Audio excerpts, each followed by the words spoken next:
இடஒதுக்கீடு என்பது வறுமை ஒழிப்பு திட்டம் இல்லை என்றும் சமூகத்தில் நிலவும் பாகுபாட்டை களைவதற்கான திறவுகோல் என்றும் விடுதலை சிறுத்தைகள் கட்சித் தலைவர் திருமாவளவன் தெரிவித்துள்ளார்.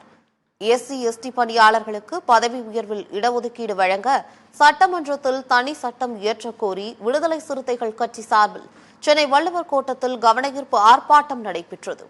இந்த ஆர்ப்பாட்டத்தில் பேசிய திருமாவளவன், உயர் பிரிவினருக்கு இடஒதுக்கீடு வழங்குவது சமூக நீதி கொள்கையை நீர்த்துப் போக செய்யும் செயல் என்றும் தெரிவித்தார்.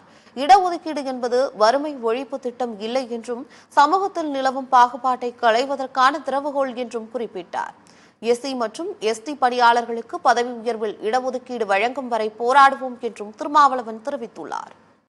எக்கனாமிக்கலி வீக்கர் செக்ஷன் என்கிற ஒரு புதிய கான்செப்டை உருவாக்கி இருக்கிறார்கள்.